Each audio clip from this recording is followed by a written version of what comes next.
Concept आप लोगों को समझ में आ गया है? जो ये हम इसका कॉन्सेप्ट है, जो हाउस बाय हाउस जो हम रीड करते हैं, उसका जो कॉन्सेप्ट है वो समझ में आ रहा है हमको? कि जब हाउस वाइज प्लेसमेंट हम देखते हैं तो हम कैसे प्रेडिक्शन बनाते हैं? कुछ ट्राई किया आप लोगों ने? कुछ चैलेंज आ रहा है आपको इन मेकिंग प्रेडिक्शंस? कुछ ट्राई किया, कोशिश करी? प्रिया जी, कुछ कोशिश करी? अपने हॉरोस्कोप पे कुछ कोशिश करी? सेकेंड हाउस में कोई प्लैनेट है? कौन सा? ठीक है। सॉरी? एक सेकंड बताओ। मार्स और राहु। मार्स और राहु। तो अच्छा, मार्स है एक सेकेंड तो हाउस में। आपने बताया, एक तो आपने ही बताया था कटुवाणी बोलते हैं। आपको देख के लगता तो नहीं है, लेकिन हॉरोस्कोप बोल रहा है सर क्या बोला? प्रिया ने आवाज नहीं आई। मार्स और राहु है और कि कटुवाणी बोल सकते हैं। अब प्रिया जी को देख के तो लग नहीं रहा है कि बोल सकती हैं। कोई प्लैनेट देख रहा है मैम वहाँ? हाँ, सैटर्न और केतु, 8 हाउस। सर्टन देख रहा है। मुझे वो भी बताया किसी ने, जो आपने बताया था, काल सर्प। मैंने कहा बताया काल सर्प दोष? हम सेइंग कि आपने बताया था ना, ऐसा बोलते हैं लोग। तो हाँ। वो किसी ने मुझे बताया कि मेरे चार्ट में है। बाकी ये प्लैनेट्स कहाँ कहाँ हैं आपके चार्ट में? सर मेरा 6th हाउस में मून और जुपिटर है। हम्म। और 7th हाउस में मरकरी, सन और वीनस है। अच्छा। सिक्स का जुपिटर नाइन्थ एस्पेक्ट से देख रहा है ना सेकंड हाउस को, तो उसने बचा लिया। इम्प्रूवमेंट आ गई है। सेकेंड हाउस को जुपिटर की दृष्टि मिली है। और झगड़े में भी जुपिटर जो है वो झगड़ालू प्लैनेट तो है नहीं। सिक्स हाउस से आप कैसे आप बड़ा एनिमी को टैकल कर स- पोलाइटली डील करता है। हाँ, या नॉलेज से डील करेगा या पोलाइटली डील करेगा या इमोशंस के साथ। मून भी है ना। हम्म।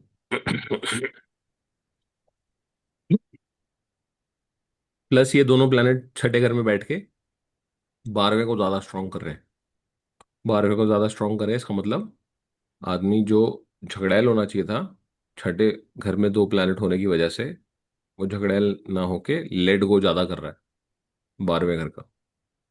है ना? तो 12वें घर को ज्यादा एक्टिवेट किया हुआ है इन दोनों प्लैनेट्स ने, क्योंकि 12वें घर में कोई प्लैनेट नहीं है। तो बिहेवियर में चेंज आपको आदमी के अंदर ये भी दिखेगा कि सिक्स हाउस ज्यादा स्ट्रांग हो रहा है कि ट्वेल्थ हाउस ज्यादा स्ट्रांग हो रहा है। तो सिक्स्थ और ट्वेल्थ जो है वो ऑपोजिट हाउसेस हैं।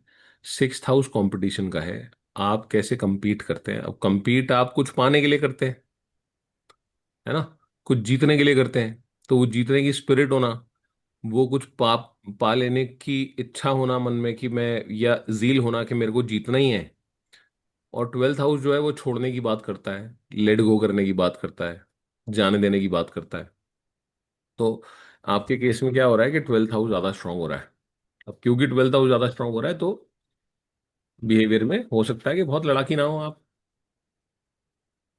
लेकिन फिर भी आपको जो लोग जानते होंगे वो ये जानते होंगे कि जब गुस्सा आता है प्रिया जी को तो कुछ ऐसा ऐसा बोल सकती हैं जो सुना नहीं जाता, क्योंकि मंगल राहु तो है ही और शनि भी देख रहा है। तो ऐसा तो कुछ बोल ही सकते हो आप जो सामने वाले से ना सुना जाए। ऐसा फीडबैक मिला है आपको कभी? अब देखिए, यस सर, ट्रू है। अब ये आदमी को देख के ना पता लग रहा हो, लेकिन चार्ट झूठ बोलेगा नहीं, है ना? हॉरोस्कोप हमेशा सच बोलेगा। तो आपको क्या होता है कि हमारी पर्सनालिटीज जो हैं उसमें बहुत सारे तरह के रूप हैं, या हम कैसे प्रेजेंट करते हैं अपने आप को, उसमें काफी सारी चीजें, काफी सारी चीजों के एलिमेंट्स हैं। हमारी अपब्रिंगिंग कैसी है, हम कैसे चाहते हैं कि लोग हमें परसीव करें। तो एक हम अपना आउटलुक बनाते हैं कि लोग हमें कैसे देखें। तो क्या है कि जब भी आपके पास हॉरोस्कोप आएगा, आदमी आपको अपने लुक से भ्रमित कर सकता है ना? कि आपको कोई बहुत स्ट्रांग दिख रहा है पर्सनालिटी में, आपको लगे ये तो बहुत हेल्दी है, लेकिन लगन पे पाप प्रभाव है। तो आपने क्या है कि आदमी को कम देखना है और विद्या पे ज्यादा ट्रस्ट करना है। तो आप उसको बोल सकते हो कि आप दिखने में बड़े, आप स्ट्रांग दिख रहे हैं, लेकिन आपको बॉडीली डिस्कम्फर्ट तो है, शरीर में कोई ना कोई पीड़ा तो है, क्यों चार्ट हमेशा सच ही बोलेगा आपसे। आदमी आपको भ्रमित कर सकता है अपने लुक से, अपने पहनावे से, अपनी बात करने के स्टाइल से, ये सब हो सकता है। और जैसे जैसे आप देखेंगे आपको काफ़ी सारी चीज़ें देखने को मिलेगी, और काफ़ी सारी चीज़ें आपको आप एक्सप्लोर करोगे विद एस्ट्रोलॉजी। तो सेकंड हाउस हमने किया था कल, और उससे पहले भी किया था। उसकी दो प्लेसमेंट रह गई हैं, वो भी कर लेते हैं, है ना। 11th लॉर्ड अगर सेकंड हाउस में है तो सर धन का ही हो गया, जो धन हम कमाएंगे वो कंसोलिडेट कर पाएंगे, क्योंकि 11th is for earning and second is for consolidation. अच्छी प्लेसमेंट है। आइडली तो कि 11th लॉर्ड जो है वो सेकंड हाउस में गया है। अब पैसे का योग है। अब क्या है कि पैसे जो आ रहे हैं वो आप संचित कर सकते हैं, है ना। और क्या हो रहा है 11th लॉर्ड सेकंड हाउस में? डिजायर फुलफिलमेंट हो सकती है, क्योंकि डिजायर्स वेल्थ के हाउस में जा रहा है, तो डिजायर फुलफिलमेंट हो सकती है to money. Sir elder sibling का भी प्रभाव हो सकता है भाई। हम्म। एल्डर सिबलिंग आपके परिवार में कंट्रोल कर सकता है मैटर्स। सोशल। एल्डर सिबलिंग का रोल हो सकता है आपके फैमिली मैटर्स के अंदर, कि एल्डर सिबलिंग जो है वो कंट्रोल कर रहा हो परिवार के मैटर्स, और या उसके अंदर ज़्यादा इन्वॉल्व होता हो, प्लस आपकी वेल्थ में कंट्रीब्यूट कर सकता है ना। राइट। क्या बोल रहे हैं अभिषेक जी? आप आपके फ्रेंड्स भी आपके आय के स्रोत का कारण बन सकते करेक्ट। आपका जो नेटवर्क है, आपका जो सोशल नेटवर्क है, वो लोग भी आपको वेल्थ इकट्ठी करने में मदद कर सकते हैं। आपका नेटवर्क जो है वो आप उसके थ्रू भी पैसे कमा सकते हैं। और किस तरह काम कर सकते हैं? सर इसमें सोशल नेटवर्क का मतलब फ्रेंड से है या फिर मतलब जो बिजनेस सर्कल होता है या और। मैम सोशल सर्कल जो आपका फ्रेंडली ग्रुप है, जिसमें आप जिनके साथ मिलते हैं, जिनके साथ आप पार्टी करते हैं, है ना, जिनके साथ आप सोशली मिलते हैं हर इवेंट पे, जिनसे आप एक्विंटेंस से बढ़कर और एकदम क्लोज फ्रेंडशिप से कम। एक तो बेस्ट फ्रेंड हो गया जिसको आपकी कमियां पता है, लेकिन आप जो अच्छे कपड़े पहन के जाते हो, तैयार होके जाते हो, किसके लिए जाते हो? सोशल सर्कल के लिए ना, कि आपके नेटवर्क के लिए, कि लोग आपको कैसे परसीव करते हैं। और जो एकदम क्लोज फ्रेंड है, उसको तो कुछ दिखावा करने की जरूरत नहीं है उसके आगे तो, क्योंकि उसने तो आपको हर बुरी सिचुएशन में भी देखा है, उसने आपके सारे रूप देखे हैं। आप जनरली आप जो भी आप कुछ करते हो, तो उन लोगों के लिए करते हो कि जो आपको सोशली जानते हैं, ताकि वो उनकी नज़रों में आपकी कोई इमेज रहे।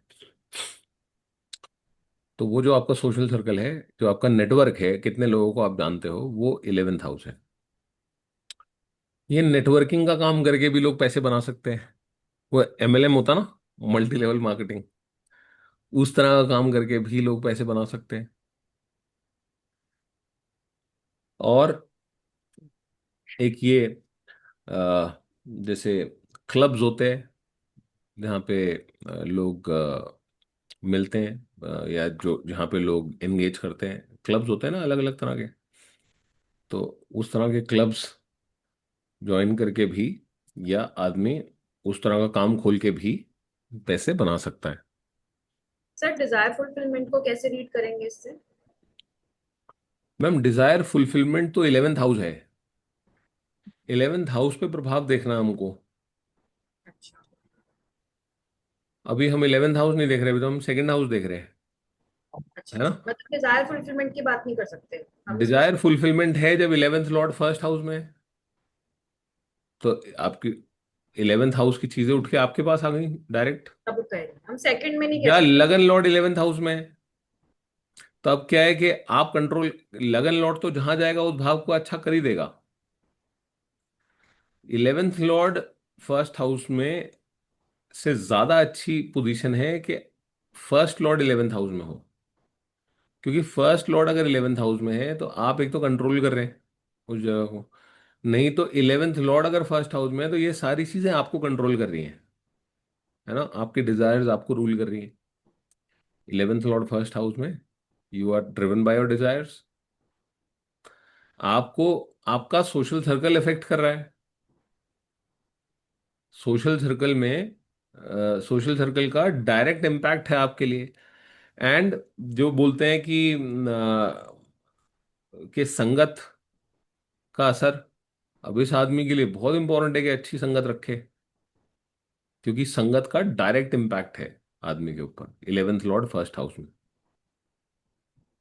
12th लॉर्ड सेकंड हाउस में क्या बोलता है? देखिए, 11th लॉर्ड सेकंड हाउस में पैसे का कॉम्बिनेशन है, पैसे होने चाहिए आदमी के पास। बस वो एट्थ वाला मैटर आपको पकड़ के चलना है, बार बार हम डिस्कस नहीं करेंगे उसको, लेकिन एट्थ वाला मैटर आपको पकड़ के चलना है। अगर एट्थ हाउस में प्लैनेट नहीं है तो दिक्कत है। नहीं तो 11th लॉर्ड सेकंड हाउस में पैसे है, प्रोवाइडेड एट्थ में प्लैनेट हो। क्योंकि ऐसे बहुत सारे लोगों का होगा 11th लॉर्ड सेकंड हाउस में, आप देखेंगे तो, लेकिन सबके पास पैसे नहीं है, या हैं लेकिन फिर भी पैसे से परेशान है। एक और बात है 11th लॉर्ड की खास, कि वो जहां जाता है एम्पलीफायर का काम करता है, चीजों को बढ़ाने का काम करता है। वो जहां जाएगा उस एरिया की चीजों को बढ़ाएगा। एक एम्पलीफायर प्लैनेट है वो। तो सेकंड हाउस में क्या है?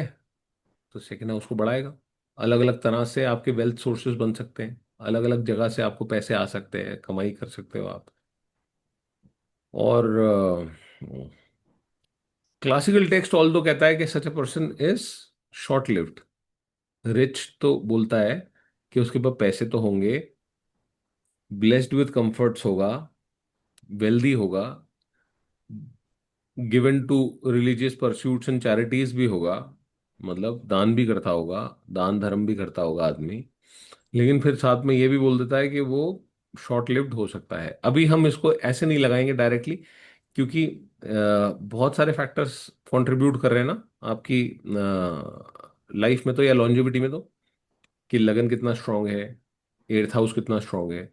अगर लगन भी वीक है, एट्थ हाउस में भी अगर कोई ऐसा प्रभाव है, मान लीजिए कि 12th लॉर्ड एट्थ हाउस में आके बैठ गया और लगन भी वीक हो गया, और 11th लॉर्ड सेकंड हाउस में आ गया, तो हो सकता है कि एक बार को शायद शॉर्ट लिव्ड हो आदमी। 12th लॉर्ड सेकंड हाउस में है तो सर फॉरेन लैंड जाके मनी। फॉरेन लैंड जाके मनी कमाना, तो मैम एक अलाइनमेंट है, आपने उपाय दिया है तो, ये तो उपाय हो सर कि फॉरेन लैंड जाके पैसे कमा ले। जी अभिषेक जी। सर आदमी कंजूस हो सकता है। कंजूस, देखिए क्या है कि व्यय का भाव है 12वां। हम्म। 12th हाउस है 12वां भाव व्यय का, खर्चे का। अब खर्चे का लॉर्ड अगर सेकंड हाउस में आ गया, आपकी सेविंग्स में आ गया, तो वो तो हम्म। खर्चा करा देगा। हाँ कि नहीं? हम्म। खर्चे का लॉर्ड एक्यूमुलेशन में आ गया ना, खर्चे होगा नहीं, वो जोड़ता ही रहेगा। नहीं नहीं, खर्चे का भाव सेकंड हाउस में आएगा, वो खर्चा, उसने उस जगह का लॉस करा दिया, लॉस लेके चल रहा है ना 12th लॉर्ड। सही बात। तो उसने सेकंड हाउस में आके बैठा, वहां लॉस कर दिया। जो तो अब सेविंग आप थी उसको। एक्यूमुलेट नहीं कर पाओगे पैसा, पैसा इकट्ठा करने में प्रॉब्लम है। देखिए, ये कुछ कुछ प्लेसमेंट्स ऐसी हैं जो आपके पास लोग आएंगे लेके, क्योंकि इनमें तकलीफें होंगी। 11th लॉर्ड सेकेंड हाउस वाले कम आ रहे होंगे आपके पास, है ना, क्योंकि उनको पैसे से तकलीफ नहीं है उतनी ज्यादा। कोई और 9th लॉर्ड सेकेंड हाउस वाला पैसे की वजह से हो सकता है ना आए, ठीक है, क्योंकि वो किसी और कारण से आ सकता है आपके पास हॉरोस्कोप लेके। ये 12th लॉर्ड सेकेंड हाउस वाला तो पैसे के लिए आ सकता है आपके पास, क्योंकि जहां जहां प्रॉब्लम आएगी वही तो लोग आएंगे हमारे पास। तो लोग दुख दर्द लेके ही आते हैं, अपना कोई खुशी तो बांटने आता नहीं कि पंडित जी देखना कैसे लॉटरी लग गई मेरी, क्यों लग गई लॉटरी, प्रमोशन क्यों हो गया पंडित जी, और चार्ट देखो।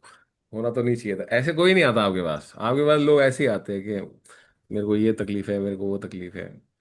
तो आपके पास डिफिकल्ट प्लेसमेंट वाले लोग आएंगे। तो इसलिए जो डिफिकल्ट प्लेसमेंट्स हैं उनके लिए आपको ये सोचना पड़ेगा कि कैसे उसका उपाय दे सकते हैं, या क्या अलाइनमेंट दे सकते हैं उनको, या क्या करवा सकते हैं लाइफस्टाइल चेंजेस। तो एक बात यह है कि लॉन्ग टर्म इन्वेस्टमेंट से, जहाँ 10-15 साल के लिए पैसा ब्लॉक हो रहा है, वहां से पैसे बना सकते हो आप। क्योंकि आप जब कहीं ब्लॉक करते हो अपने पैसे 15 साल के लिए, जैसे पीपीएफ में डालते हैं लोग पैसे, है ना, या कोई भी लॉन्ग टर्म इन्वेस्टमेंट है, उससे आप वेल्थ जनरेट कर सकते हो। एक बात, अगर आप दान धर्म का काम करते हो, उससे भी वेल्थ सोर्सेस खुलेंगे। और कुछ नहीं हो रहा है आपसे, आप पिलग्रिमेज पे जाएं, किसी भी पिलग्रिमेज पे आप भेजोगे उनको, और वहां पे जो भी प्रोसीजर है उनको बोलोगे फॉलो करके आएंगे, कि वहां पे पूजा होती है कोई या कुछ होता है, या आप वो करवा के आओगे, तो जब 12th हाउस को आपने एक्टिवेट कर दिया, तो सेकंड हाउस स्टिमुलेट होगा, तो वेल्थ सोर्सेज बनेंगे, पैसा कमाने के जरिए खुलेंगे, अपॉर्चुनिटीज आ सकती है पैसे कमाने की। फॉरेन लैंड जाके आदमी पैसे कमा सकता है, फॉरेन सोर्सेज से आदमी पैसे बना सकता है, एक्सपोर्ट इंपोर्ट के काम से जैसे प्रिया जी कर रही हैं, उससे पैसे बन सकते हैं, क्योंकि उसमें क्या है कि फॉरेन इन्फ्लुएंस है आपकी वेल्थ पे। तो फॉरेन इन्फ्लुएंस से तो पैसे बन सकते हैं, लेकिन सबके लिए तो बाहर जाना पॉसिबल नहीं है। हम्म। तो क्लासिकल टेक्सट्स के लिए बोलता है कि ऐसा आदमी जो है वो रिलीजियसली इंक्लाइंड तो होता है, ठीक है, और स्पेंड भी करता है ऑन गुड डीड्स, क्योंकि 12th लॉर्ड खर्चे का है, सेकंड हाउस में आ गया है, तो वो अच्छे कामों में खर्चा भी करता है। लेकिन fear from thieves, fire and the king, मतलब उसे सरकार से खतरा है आज के ज़माने में, उसको गवर्नमेंट से खतरा हो सकता है, कि गवर्नमेंट ने उसके ऊपर कोई, आप बोले कि कोई इंक्वायरी आ गई या कोई रिकवरी आ गई, इस तरह बोल रहा है क्लासिकल टेक्स्ट हमको, और उनको चोर चोरी कर सकता है। अब वो चोर चोरी कर सकता है कि नहीं कर सकता, वो सब थोड़ा सा आपको पाप प्रभाव देखना पड़ेगा सेकंड हाउस पे, कि पाप प्रभाव है अगर, तो ये हो सकता है कि वेल्थ जा सकती है ऐसे तरीकों से कि जो आपको मतलब डिफिकल्ट हो टू मैनेज या एडजस्ट विद।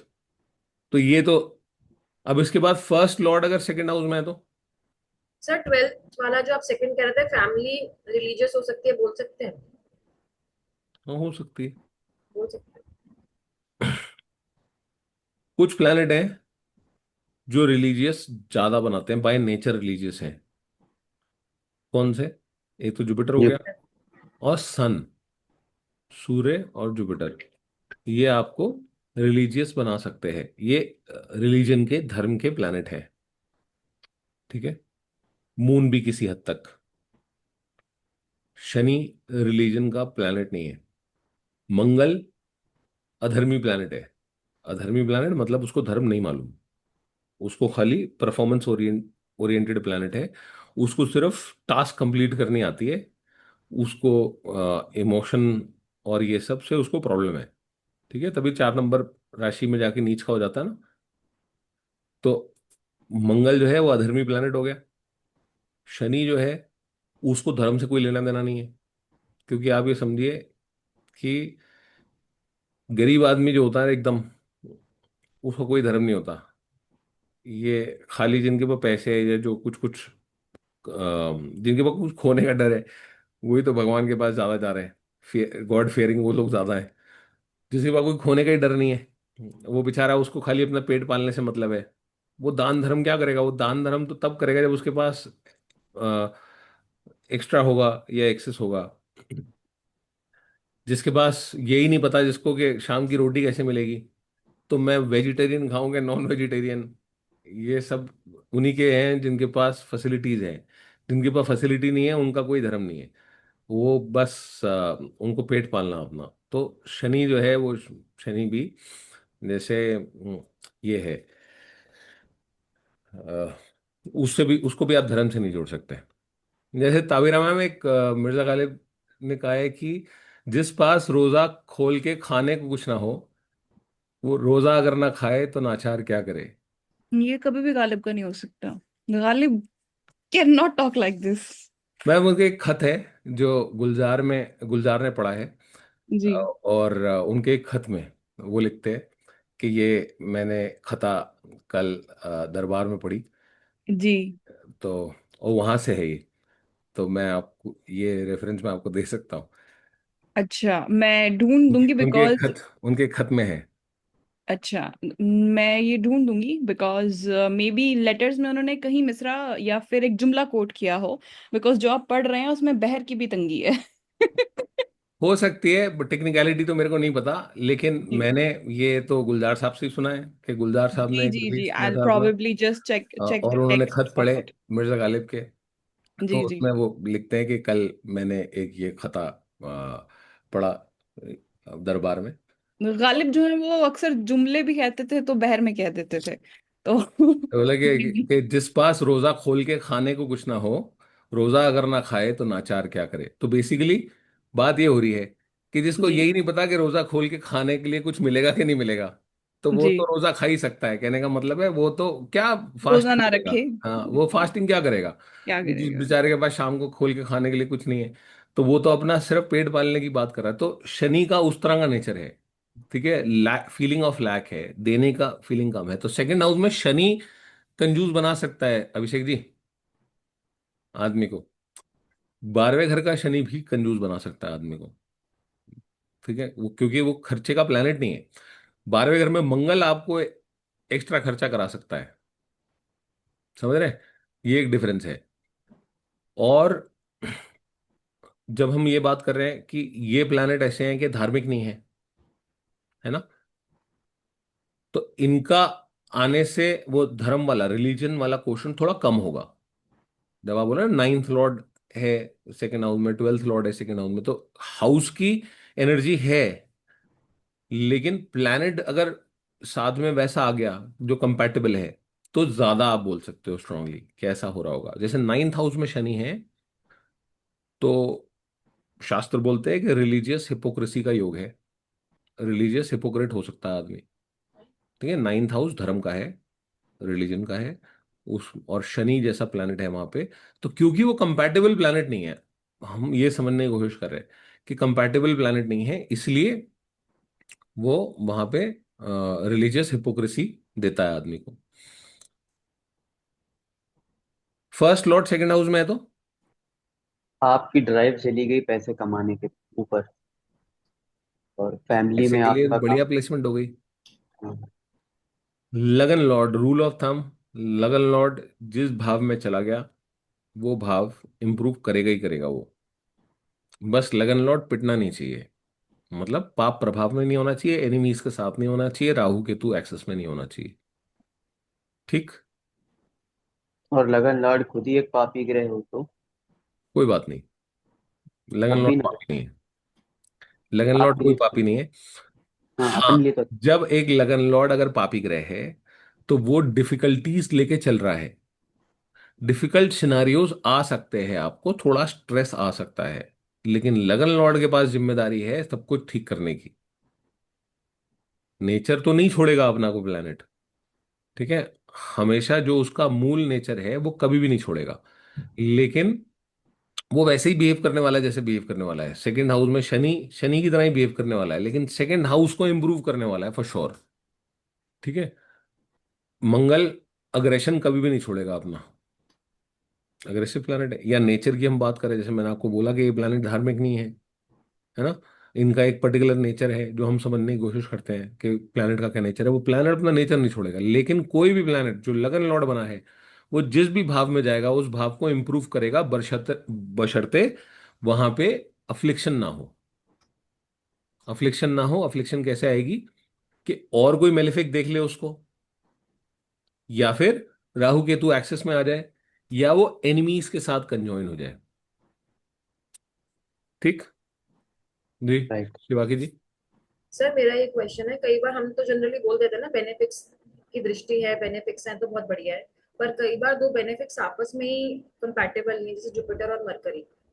तो अगर जुपिटर मरकरी को देखेगा तो इसको हाउ शुड आई इंटरप्रेट कि वो इनहांस कर रहा है मरकरी की क्वालिटीज, या उसको डिफिकल्ट सिचुएशन में डाल रहा है, क्योंकि मैम देखिए, आपस में झगड़ा है भले ही जब दो प्लैनेट्स का, जैसे जुपिटर वीनस, हाँ हाँ। है ना। जुपिटर वीनस ज्यादा बेटर एग्जाम्पल है। जुपिटर वीनस आपस में झगड़ा हो सकता है, लेकिन क्या है कि भाव को तो दोनों ठीक करने की कोशिश कर रहे हैं। एक दूसरे के कारक तत्व जो हैं उनमें कमी ला सकते हैं, एक दूसरे के कारक तत्व में कमी ला सकते हैं, एक दूसरे को वीक करने की बात और है। हम्म। उस भाव का एक्सपीरियंस तो मेलेफिक नहीं हो रहा है, उस भाव में पीड़ा नहीं आ रही है। वहां एनिमी प्लैनेट्स हैं, वो एक दूसरे को तो परेशानी दे रहे हैं, एक दूसरे को तो अफेक्ट कर रहे हैं, एक दूसरे को वीक बना रहे हैं। वहां पे हाँ। आपको ये भी देखना पड़ेगा कि कौन सा स्ट्रांग है कौन सा वीक है, राशि वाइज, हाउस वाइज। किसी के पास दिग्बल है, कोई अपने मित्र की राशि में है, कोई अपनी राशि में है, तो राशि वाइज कौन स्ट्रांग है वो आपको देखना पड़ेगा। लेकिन हाउस में अगर बेनिफिट्स हैं तो हाउस के लिए तो बेहतर कर ही रहे हैं। या आप ये बोल सकते हैं कि एक अगर एनिमी हाउस में गया है तो वो प्लैनेट, तो वापस हम गोइंग बैक टू बेसिक्स, कि कोई प्लैनेट अगर अपने एनिमी हाउस में गया है तो वो उस भाव का नुकसान कर सकता है ना। अब वो चाहे बेनिफिक है चाहे मेलेफिक है, बेनिफिक है तो पीड़ा का अनुभव कम होगा, भले ही वहां पे कुछ बहुत अच्छा ना हो रहा हो, क्योंकि वो एनिमी साइन में है प्लैनेट। तो उस घर को इंप्रूव करने का उसका कोई इंटेंशन नहीं है। अब दोनों ही उस भाव के लिए अच्छा करना चाहते हो इस बात की चांसेस कम है। लेकिन एक्सपीरियंस जो है वो ईज का है, क्योंकि दोनों बेनिफिक प्लैनेट्स हैं। तो जब आप ब्रेक करके देखेंगे इन चीजों को तो आप ज्यादा बेटर हम जवाब दे पाएंगे कि हमने देखा कि एक प्लेनेट जो गया वो उस भाव के लिए बेनिफिक है। उस भाव के लिए बेनिफिक जब मैं बोल रहा हूं तो इसका मतलब वो उसका मित्र की राशि है या उसकी खुद की राशि है या उसका उच्च स्थान है या ऐसा स्थान है जिसको वो प्रोटेक्ट करना चाहता है। एक प्लेनेट ऐसा आ गया जो अपने एनिमी साइन में आ गया। अब जो एनिमी साइन में आया है वो नुकसान कर रहा है, लेकिन क्योंकि वो बेनिफिक प्लेनेट है वो आपको वहां पे बहुत ज्यादा स्ट्रेस नहीं देगा। उस जगह को आप थोड़ा सा इजी ओवरलुक भी कर सकते हो, थोड़ी बहुत प्रॉब्लम्स को, प्रॉब्लम तो हो रही होगी, ऐसा नहीं कि प्रॉब्लम नहीं होगी, लेकिन आप उतना इंपॉर्टेंस नहीं दे रहे होगे उस प्रॉब्लम को, है ना। और वही अगर मेलिफिक प्लैनेट आ गया तो वो प्रोमिनेंट प्रॉब्लम दिख हो जाएगी आपकी लाइफ में। एक्चुअली में ऐसा हो रहा होगा कि जैसे एक क्या है कि दो भाइयों का झगड़ा हो गया आपस में, हो जाता है झगड़ा थोड़ा मोटा, लोगों ने छोड़ दिया, एक हो गया, एक भाई ने पुलिस बुला ली, है ना। अब मलिफिक है तो पुलिस बुला ली भाई ने, तो प्रॉब्लम भी बड़ी हो गई। और अब ऐसी पीड़ा हो गई कि अब तो शक्ल नहीं देखी जा रही भाई की। अब जब एक भाई ने दूसरे भाई के अगेंस्ट पुलिस बुला ली तो वो उसकी शक्ल भी देखना नहीं मांग रहा है अब, मेलेफिक ऐसा कर देगा। और एक बात यह है कि रोज घर में थोड़ा मोड़ा झगड़ा होता है, एक दूसरे को घूर के देखते हैं, नहीं बात बन रही, अपने अपने रूम में जाके सो जाते हैं। तो इतना एक अगर दिक्कत भी है तो बेनिफिक प्लेनेट है, उतनी ज्यादा पीड़ा नहीं दे रहा है, बदतमीजी नहीं कर रहा है एक दूसरे के साथ। मलेफिक है तो बदतमीजी हो गई, झगड़ा नीचता पे उतर आया। बेनिफिक प्लेनेट है तो नीचता पे नहीं उतरेगा झगड़ा, कम कम से कम। ये एक डिफरेंस आप समझने की कोशिश करना। फर्स्ट लॉर्ड सेकंड हाउस में गया है, क्या क्या हो रहा है, एक तो आप कंट्रोल कर रहे हो अपने पैसे को, पहली बात। सेकंड हाउस को आपकी आपके कुटुंब में भी चलती है, ऑब्वियस सी बात है। आपके पास पैसे भी हैं, लोग सुनेंगे भी आपकी, जिसके पास पैसे हैं उसकी तो लोग सुनते ही हैं जनरली। और लगन लॉर्ड फर्स्ट सेकंड हाउस में गया है, आप अपने फैमिली मैटर्स में इन्वॉल्व भी रहते हो। राइट। क्यों? क्योंकि ड्राइव फोर्स गई है वहां। लगन लॉर्ड के साथ एक ये बड़ी इंपॉर्टेंट बात है कि वो जहां जाएगा वहां ड्राइव फोर्स भी चली गई है लाइफ की। अब लगन लॉर्ड लगन में था, आदमी अपने को बढ़ाने में लगा हुआ है, अपने लिए नॉलेज इकट्ठी कर रहा है, अननोइंगली, सबकॉन्शियसली ऐसे काम कर रहा है जिसमें खुद को इंप्रूव कर रहा है, अपना नाम करने की कोशिश कर रहा है, अपने को बेहतर बनाने की कोशिश कर रहा है। फर्स्ट लॉर्ड सेकंड हाउस में ये आदमी परिवार का नाम इंप्रूव करने की कोशिश कर रहा है, परिवार में लोगों को स्टैंड करने का काम कर रहा है, परिवार बेहतर हो जाए, ये सबकॉन्शियसली काम कर रहा है।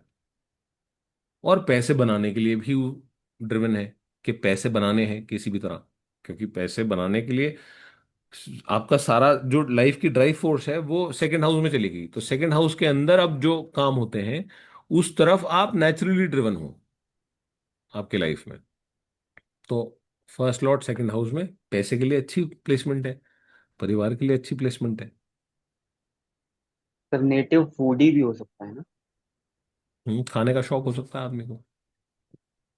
क्लासिकल टेक्स्ट बोलता है कि लर्नेड होगा आदमी, ज्ञानी होगा मतलब, प्रॉस्परस होगा, रिलीजियसली इंक्लाइंड होगा, लॉन्ग लिव्ड होगा, कहता है कि उम्र लंबी है, सोबर है, सेल्फ रिस्पेक्टिंग है, हैविंग सेवरल वाइफ्स बोलता है। अब पहले के जमाने में क्या होता था कि पहले के जमाने में ना जो आदमी समृद्ध होता था वो मल्टीपल शादियां कर सकता था, कि उसकी मल्टीपल वाइफ्स हो सकती थी। पुराने जमाने की बात है, अब देश काल पात्र लगा रहे हैं। आज के टाइम पे आप चाह के भी कर नहीं सकते हो, तो मल्टीपल वाइफ्स नहीं हो सकती, तो ये तो प्रिडिक्शन देना मत किसी को कि आपकी मल्टीपल वाइफ्स हो सकती है ना। देश काल पात्र पे तो ध्यान रखना ही रहे। और जैसे चल रहा है वो, तो जिन बेचारों को है उनका भी कहीं बंद ना हो जाए मल्टीपल वाइफ्स का चक्कर। तो अब पता नहीं वो आ रहा था ना कि वो यूनिवर्सल सिविल कोड यूसीसी बोल रहे थे, ऐसा कुछ सर यस, उसमें उत्तराखंड में तो आ भी गया सर, लग गया, पायलट चल रहा है, पायलट चल गया है। उसका। हाँ, तो जिन बेचारों को है वो उनको भी अलाउड नहीं होगी फिर, ऐसा कुछ। तो लेकिन क्लासिकल टेक्स्ट बोल रहा है, तो हमें ये बात समझनी है कि जो लोग पहले जमाने में समृद्ध हुआ करते थे वो हो सकता है कि मल्टीपल वाइफ्स रखते हो। तो ये एक नजरिया है ये देखने का कि आदमी समृद्ध है, प्रॉस्परस है, ज्यादा काबिल आदमी है और पैसे हैं उसके पास। तो फर्स्ट लॉर्ड सेकंड हाउस में पैसे के नजरिए से अच्छी प्लेसमेंट है, अगर हम पैसे की बात करें। अभी सेकंड हाउस कंप्लीट किया हमने। सेकंड हाउस आपने देखा, कोई भी आपने प्लेसमेंट देखी कि कौन सा प्लेनेट वहां गया है, उस सोर्स के थ्रू आदमी पैसे बनाने की कोशिश कर सकता है। लेकिन कुछ जो प्लेसमेंट्स हैं वो थोड़ी डिफिकल्ट है, जैसे थर्ड लॉर्ड सेकंड हाउस में है, वो डिफिकल्ट प्लेसमेंट है। क्योंकि क्या है कि वहाँ परिवार में झगड़ा भी हो सकता है, अगर वो मेलेफिक प्लैनेट है तो वहाँ पे परिवार में दिक्कत भी चल रही होगी, है ना। इसी तरह अगर मान लीजिए एट्थ लॉर्ड सेकंड हाउस में है तो वो एक डिफिकल्ट प्लेसमेंट है, ट्वेल्थ लॉर्ड सेकंड हाउस में है वो एक डिफिकल्ट प्लेसमेंट है। तो कुछ कुछ प्लेसमेंट्स जो डिफिकल्ट हैं उनसे रिलेटेड आप चार्ट्स ज़्यादा देखोगे कि आपके पास आएंगे चार्ट्स। सर एक डाउट था, जी। से अगर सेकंड हाउस में या चार्ट के किसी भी हाउस में पिंड ग्रह ना हो, राहु केतु में, तो जैसे मेरे चार्ट में केतु सेकंड हाउस में है, और ये हम सब जानते हैं कि केतु जो है स्कॉर्पियो साइन का को रूलर है, और राहु जो है वो एक्वेरियस का को रूलर है। तो हम उसको इस तरह कंसिडर कर सकते हैं, मतलब मैं अपने लिए कंसिडर कर सकता हूँ कि लगन लॉर्ड या फर्स्ट लॉर्ड सेकंड हाउस में गया है। देखिए कर तो सकते हैं, लेकिन हाँ। एक इनके साथ एक बात है, इनका जो अपना नेचर है वो ज़्यादा प्रोमिनेंट है, पहली बात। ठीक है, केतु का, राहु का। केतु आपको पता है कि डिटैचमेंट का कारक है, हम्म। राहु जो है वो पैशनेट बनाता ऑब्सेशन। है, ऑब्सेशन का कारक है। हम्म। वो राहु की तो भूख खत्म नहीं होगी। तो हम्म। अब एक तो ये कि इनका पर्सनल नेचर कैसा है, एक ये कि ये दोनों जिस भाव में बैठते हैं उस भाव के हाउस लॉर्ड बन के बैठते हैं। हम्म। कहने का मतलब है कि जब ये दशा में ऑपरेट करेंगे तो उस भाव के 100% रिजल्ट देंगे, इसमें कोई डाउट नहीं है। जिस भाव में बैठे हैं उस हम्म। भाव के तो फॉर श्योर रिजल्ट देंगे। फॉर एग्जाम्पल मैं आपको बताता हूँ, केतु 10th हाउस में है, हम्म। आदमी का करियर सेट होने में बड़ी दिक्कत हम्म। है ना। आदमी का करियर सेट नहीं होता हम्म। केतु 10th हाउस में। क्योंकि हम्म। केतु के साथ प्रॉब्लम यह है कि आप एफर्ट करते हो, डिसअपॉइंट होते हो, आप कहते हो हट छोड़ो। लेते। ठीक है, एफर्ट किया, डिसअपॉइंट हुए, आपने बोला छोड़ो। हम्म। आप एफर्ट जब कर रहे होते हो तो एक्साइटेड होके एफर्ट्स तो करते हो, लेकिन ना क्या है कि जैसे आप राइट एक्शन नहीं हो पा रहा, आप नेल हेड पे नहीं मार पा रहे, हथौड़ी इधर उधर मार रहे हैं। हम्म। कोशिश तो बहुत कर रहे हैं, लेकिन एक्चुअल आपको समहाउ आपको ये राइट एक्शन नहीं मिल रहा करने के लिए कि मेरे को ये करना चाहिए, ये नहीं मिल रहा। करना बहुत कुछ है, ट्राई बहुत कर रहे हैं, और फिर ट्राई बहुत कर रहे हैं फिर डिसअपॉइंट हो रहे हैं। ये एक नेचुरल नेचर है केतु का। वो आपको डिसअपॉइंट भी करता रहेगा, सबकॉन्शियसली आपको लगता रहेगा मुझे ये चाहिए भी, तो मुझे कुछ करना भी चाहिए यहाँ के बारे में। आप बार बार जाते भी रहोगे वहां, और बार बार कोशिश भी करते रहोगे, फिर आप कहोगे कि यार कुछ होता नहीं है, छोड़ो। फिर रह रह के आपको लगेगा नहीं नहीं यार, ये तो होना ही चाहिए, ये तो करना ही चाहिए मुझे। तो आपको वो ऐसे सबकॉन्शियसली प्ले करता है आपके साथ कि आपको वो चीज़ चाहिए भी, आपको वो चीज़ नहीं मिल भी नहीं रही है, आप वहां से परेशान भी हो रहे हो, और वो आपके साथ ऐसे खेलता रहता है।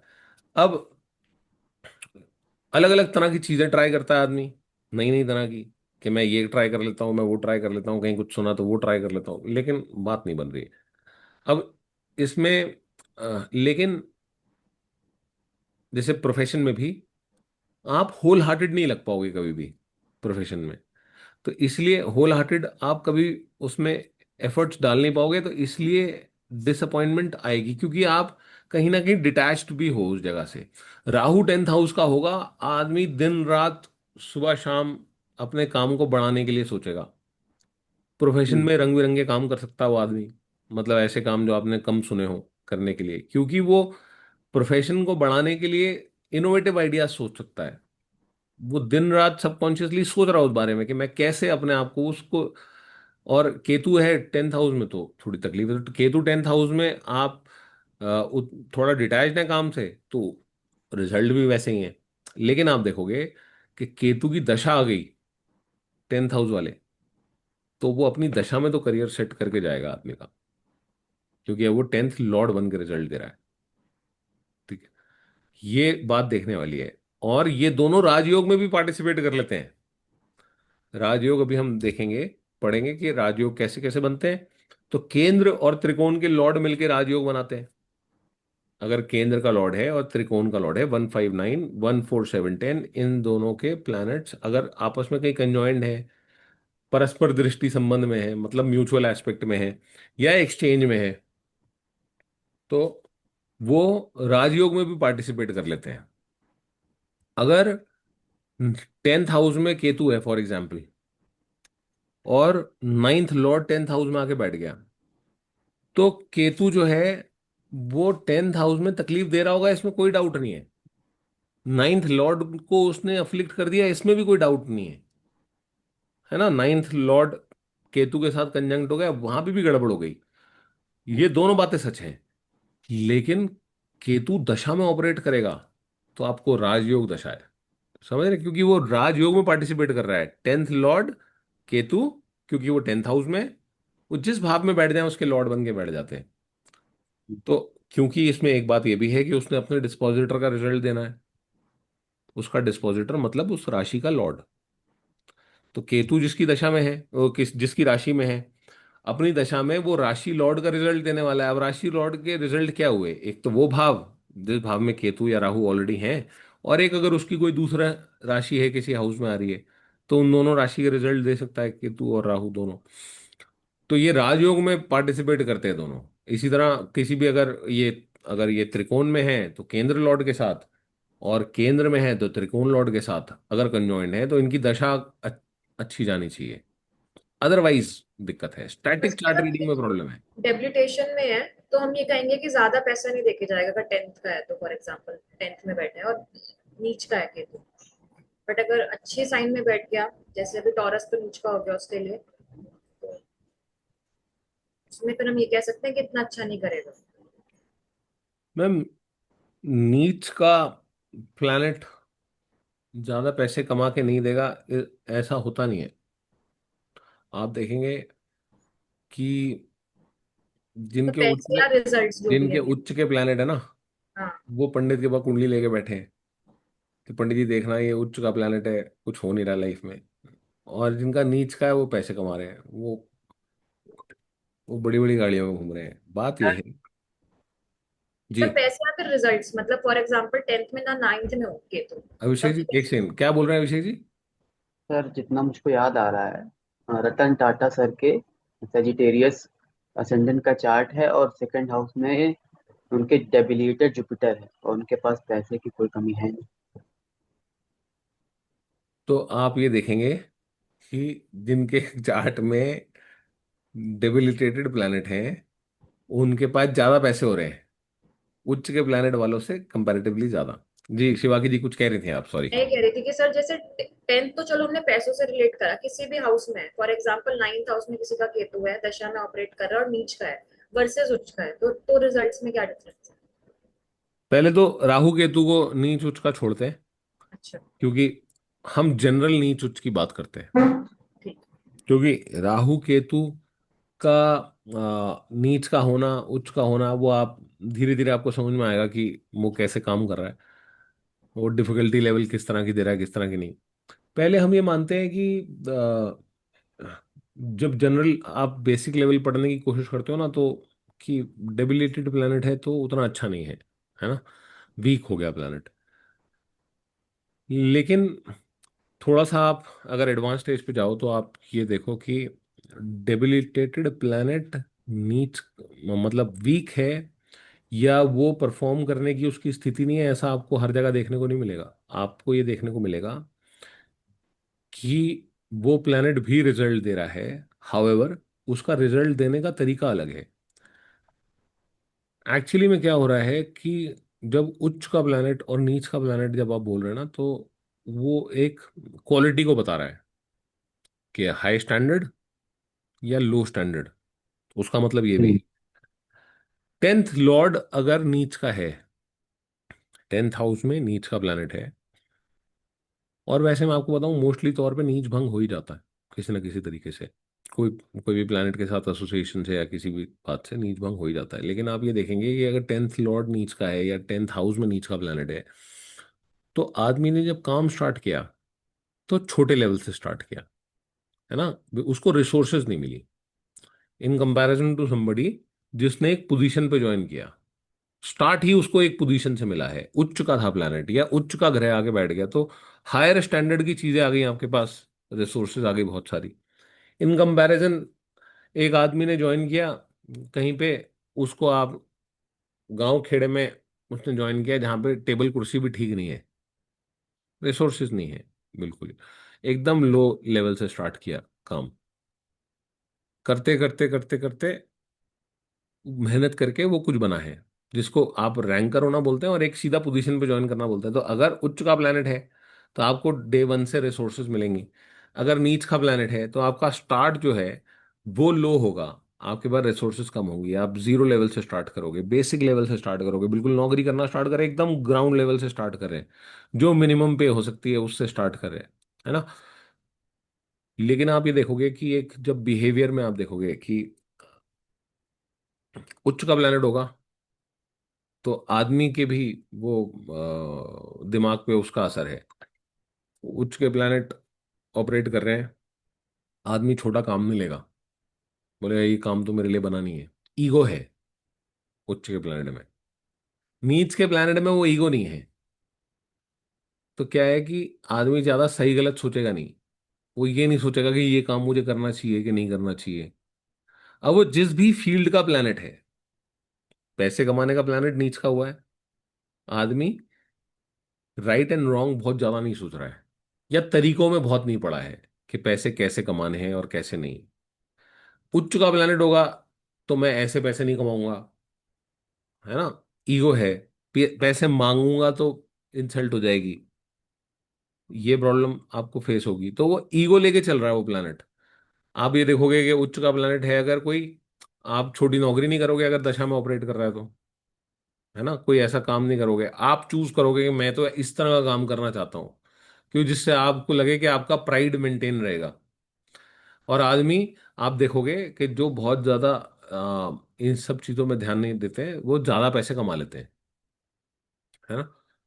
तो मैं कई जगह आपको ऐसे देखने को मिलेगा कि एक आदमी जो एक पोजीशन पे ज्वाइन कर रहा है, कोई भी, जैसे मैं कभी कभी एग्जांपल देता हूँ कि जैसे कोई एक पान की दुकान है, पान का खोखा है, वो कोई इज्जत वाला काम नहीं है कि कोई आदमी ये सोचे कि मेरे को पान की दुकान डालनी है, बड़े हो गए क्या बनोगे, मैं पान की दुकान खोलूंगा, ऐसा कोई नहीं करना चाह रहा। लेकिन दिल्ली शहर में, गुड़गांव में 100 रुपए का एक पान बेच रहे हैं, ठीक है, जिसकी 10 रुपए की कीमत भी नहीं होगी, मेरे को ऐसा लगता है। सिगरेट वगैरह में तो चलो मार्जिन कम है, आजकल लोग अलग अलग तरह की चीजें बेचते हैं, लोग कोई हुक्के का सामान बेच रहा है, कोई उसके फ्लेवर्स बेचते हैं, कुछ ये सब बेचते हैं। जिस तरह की भीड़ होती है, जिस तरह के लोग वहां से सामान खरीद रहे हैं, एक एक दिन में, एक एक दिन में 1-1 लाख रुपए भी वो अब का गल्ला होता होगा शायद। और मेरे को लगता है कि 10-12 हज़ार रुपये कमा लेते हुए, अगर कोई ढंग की पान की दुकान है। तो मैंने ऐसे बहुत सारी देखी। आप सोचो वो 4-5 लाख रुपए एक पान की दुकान से कमा रहा है आदमी, है ना। अब कोई, लेकिन कोई काम अगर आप किसी को बोलोगे कि क्या पान की दुकान जैसा काम है, तो बोले नहीं नहीं, पान की दुकान थोड़ी मैं थोड़ी पान की दुकान खोलूंगा, मैं तो अच्छा काम करूंगा कोई। ठीक है। अब इन कंपैरिजन आप डिप्टी कलेक्टर लग गए बहुत पढ़ाई करके। क्या तनख्वाह है आपकी डिप्टी कलेक्टर की? 70-80 हज़ार, 1 लाख रुपए होगी स्टार्टिंग में। जो भी पैकेज मिलता होगा, 1 लाख रुपए तनख्वाह होती होगी महीने की। और एक आदमी है जो 5-7 लाख रुपए कमा रहा है, क्योंकि उसने अब ये चिंता नहीं करी है कि मेरे को काम किस लेवल का करना है ना, कि मैं क्या क्वालिटी का काम करूंगा। तो वो उसके लिए सब काम जायज है, उसके लिए कोई काम में मीन नेक निकालना उसके लिए कोई बड़ी बात नहीं है। कि कोई नीच का प्लानिट ये करवा सकता है आपसे, इसलिए आप पैसे कमा भी लोगे। क्योंकि जहां आप नखरे करते रहोगे वहां पैसे आएंगे नहीं। जितना आप नखरे करते रहो, पैसे आएंगे नहीं। हाँ, इज्जत बना के रखो आप अपनी, कि मेरे को तो इस तरह नहीं कमाने, मुझे उस तरह नहीं कमाने, ठीक है। लेकिन वो तो टेंजिबल नहीं है ना। टेंजिबल तो वही है कि एक्चुअली में कितने पैसे आए। हर तरह का काम करते हैं लोग, और हर तरह का काम करने वाले लोग हैं। दिल्ली शहर में मोमो बेचने वाला इतना पैसे कमा लेता होगा जितना कॉर्पोरेट में आदमी नौकरी करके नहीं कमा सकता। सीईओ का पैकेज होता होगा ना, उतना तो मोमो बेच लेता होगा आदमी दिल्ली शहर में इतने। वो मैंने जगह, कुछ कुछ जगह ऐसी देखी हैं कि वहां पे इतनी भीड़ होती है, और वो क्या बेच रहा है, मोमोज बेच रहा है सड़क के किनारे, और भीड़ है। एक तो नेशनल फूड हो गया दिल्ली का मोमोज। किसी भी मार्केट में जाओ तो 4 मोमो वाले खड़े होंगे, 2 गोलगप्पे वाले खड़े होंगे। तो मोमोज दिल्ली का नेशनल फूड हो गया, कि मोमोज बहुत खाते हैं। क्यों खाते हैं लोग मेरे को समझ में आया नहीं, लेकिन मोमोज लोगों को बहुत पसंद है दिल्ली शहर में। कहीं कोई एजुकेशन इंस्टीट्यूट है तो वहां मोमोज वाले खड़े हैं और मोमोज बेच रहे हैं। वो मोमोज वाला आदमी ज्यादा पैसे कमा लेता होगा, मेरे को जहां तक उम्मीद है, कि 100 रुपए का, 200 रुपए की प्लेट अगर कोई बेच रहा है, वो लागत क्या है और क्या नहीं। बट आपसे कोई बोलेगा कि मोमोज बेचने हैं, तो आप बोलोगे नहीं नहीं, मोमो बेचेंगे हम खड़े होकर सड़क पे? दिमाग तो ठीक है। तो मैं एक एग्जांपल देने की कोशिश कर रहा हूँ कि जहां उच्च का प्लेनेट आ गया ना, वहां ये ईगो आ जाएगी और प्राइड का एलिमेंट आ जाएगा। जहां प्लेनेट नीच का हो गया, वहां कोई परवाह नहीं है, और नीच का प्लेनेट ज्यादा पैसे कमा के दे देगा, आप ये बात देखोगे। जी। तो केतु इन 10th हाउस वाला पर्सन कैसे कमाएगा फिर? वो थोड़े ना दशा का ही वेट करता रहेगा। Ma'am, Ketu in the 10th house वाला आदमी केतु के कारक तत्वों से कमा सकता है, पहली बात तो। आप गूगल करें, पढ़ें कि केतु से रिलेटेड प्रोफेशन कौन कौन से हैं, उन सबसे पैसे कमा सकता है आदमी। लेकिन क्या है कि हर किसी की बस का नहीं है। अब जैसे वॉच मेकर जैसा काम है, वो केतु से रिलेटेड काम है। लेकिन अब आप वॉच मेकर क्या, तो क्या बनोगे आप? मैं एक बात कह रहा हूँ, केतु के कारक तत्वों से आप पैसे कमा सकते हो। लेकिन अगर केतु है 10th हाउस में, और आपको अगर किसी को जेनरिक कोई बात बोलनी है, तो उसको अपने काम में डीप रिसर्च करनी पड़ेगी। अगर वो अपने काम में डीप रिसर्च नहीं करता और ऊपरी ऊपरी काम करता है, हाफ हार्टेड अप्रोच रखेगा, तो काम नहीं चलेगा। अगर वो डीप डाइव करेगा अपने काम में, कोई भी काम करने जा रहा हो, ठीक है, वो उस काम में सक्सेस तभी ले सकता है जब वो उस काम की तह तक पहुंचेगा। मतलब आपको उस काम के बारे में कोई ऐसी चीज नहीं होनी चाहिए जो आपको नहीं पता है। ठीक है। आपने उतना गहराई में जाना है उस काम के, उतना उसमें रिसर्च करनी है कि आपको वो काम पूरी तरह आता हो। तो जड़ में अगर आप चले गए काम की, तो आप सक्सेसफुल हो सकते हैं, अगर आपने उतना एफर्ट डाल दिया। एक बात। दूसरी बात यह कि केतु के साथ एक बात यह भी है कि आप अगर खुद को बढ़ाने के लिए कोई काम करेंगी, कि खुद का स्टेटस अच्छा हो जाए, खुद का प्रोफेशन अच्छा हो जाए, तो केतु हो सकता है आपको डिसअपॉइंट करता रहे। अब ये बड़ा मुश्किल काम है। अब ये क्या है, सबकॉन्शियस को हील करने वाली बात है, कि आप कैसे इसको मैनेज कर पाएंगे।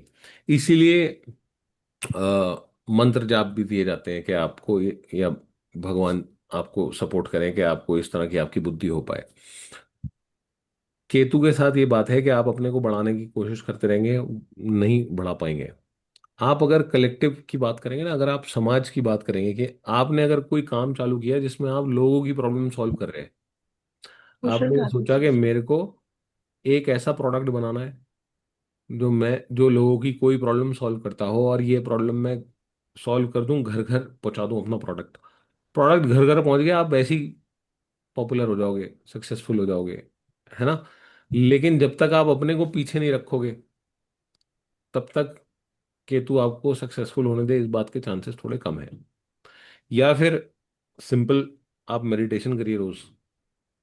मेडिटेशन करने से भी केतु अलाइन होगा, और आपको जो काम में तकलीफ आ रही है उसके अंदर इम्प्रूवमेंट देखने को मिलेगी। आप रोज आधा घंटे की मेडिटेशन करेंगे, कुछ नहीं करें, आप सिर्फ ओम नमः शिवाय का भी जाप करें, आपको ये दिखेगा कि आप 100 दिन करेंगे, 3 महीने करेंगे, आपको इम्प्रूवमेंट दिखने लगेगी। लेकिन करना थोड़ा डिसिप्लिन से है ना। मेडिटेशन अगर आप रोज कर पाए, तो आप सबकॉन्शियसली हील कर देगी वो मेडिटेशन आपको ना। तो जब आपको वो सबकॉन्शियस हीलिंग मिलेगी, आपको प्रॉब्लम आपको सॉल्व होती दिखेंगी, आप लिबरेटेड भी फील करेंगे। बहुत सारी चीज़ें जहाँ आपको इमोशनल पीड़ा भी हो रही है, वहाँ पे भी आप लिबरेटेड फील करेंगे। तो मल्टीपल लेवल पे काम करती है वो। एक बहुत छोटा सा उपाय है, आधा घंटा अगर आप मेडिटेशन के लिए बैठ पाए, और उस समय कोई इस तरह की चीज़ें ना सोचें, और सिर्फ बैठना है, आप भगवान से आप मन लगा सकें, अगर भगवान से बात कर सकें, भगवान से सिर्फ प्रार्थना कर सकें, और या फिर और कुछ नहीं, ओम नमः शिवाय का जाप करें ताकि ध्यान ना भटके। तो अगर ये आधा घंटा अगर आपने रोज कर लिया, तो आधे से ज़्यादा प्रॉब्लम वैसे ही सॉल्व हो जाएगी। केतु आपको वैसे ही अलाइन होता हुआ दिखेगा। लेकिन मुश्किल है, आसान उपाय ज़्यादा मुश्किल है करने। आप कहीं पे चढ़ावा चढ़वा सकते हो आदमी से 51,000 का, वो आसान है। या किसी से बोल दो कि ये कर लो वो कर लो, वो आदमी एक्साइटमेंट में चला भी जाएगा किसी पिलग्रिमेज पे। लेकिन आसान उपाय बताया, वो करना लोगों के लिए मुश्किल है, क्योंकि लाइफस्टाइल में चेंज लाना पड़ता है, अपनी सोच में चेंज लाना पड़ता है। पहले तो अपने आपको इसी चीज के लिए हील करना है कि टाइम निकाल के बैठना है रोज, उसके बाद तो आप हील होगे। तो वो ही नहीं हो पाता है लोगों से, और रेगुलरली नहीं हो पाता है, क्योंकि उसमें कोई एक्साइटमेंट नहीं है, कोई मजा नहीं है, और बहुत सारी चीजें हैं जीवन में करने के लिए। तो ये अपने आप में एक बहुत अच्छा उपाय है ना, अगर रेमेडी की हम बात करते हैं तो केतु को सॉर्ट करने के लिए। बाकी केतु से रिलेटेड कोई काम कर रहे हैं आप, ज्योतिष जैसा काम है वो, योगा सिखाने जैसा काम है वो, इस तरह का कोई भी काम है वो आप करेंगे तो आप सक्सेसफुल हो सकते हैं। बट कितने लोगों को करवाओगे आप ये काम, कि तू तो 10वें घर में दुनिया भर के लोगों का होगा। आप समझो 1/12 तो हो गई ना ऑफ वर्ल्ड्स पॉपुलेशन। भाई 12 लगन उदय हो रहे हैं एक दिन में, तो हर रोज 2 घंटे तो ऐसे बच्चे पैदा हो ही रहे हैं ना, जो केतु 10वें घर में लेके पैदा हो रहे हैं। तो ये कर सकते हैं। सर ओ, एक क्वेश्चन नॉट था मेरा। जी। सर ये आपने मतलब आप दशा के बारे में बता रहे हैं, एक बार थोड़ा सा एक्सप्लेन करिए कि दशा क्या होती है, प्लैनेट वाइज आती है, राशि मैं वाइज वो बाद आती में एक्सप्लेन करूंगा, मैं हम दशा पे आएंगे, दशा को पढ़ेंगे हम। अभी मैं सिर्फ आपको इतना पता है कि महादशा, अंतरदशा और प्रत्यंतर दशा होती है कि नहीं होती है, अभी आपको नहीं पता है है। ये। मतलब वर्ड्स मैंने सुने हैं बट मुझे मीनिंग नहीं तो मालूम। अलग अलग पीरियड आपकी लाइफ का अलग अलग प्लैनेट्स रूल करते हैं, ठीक है।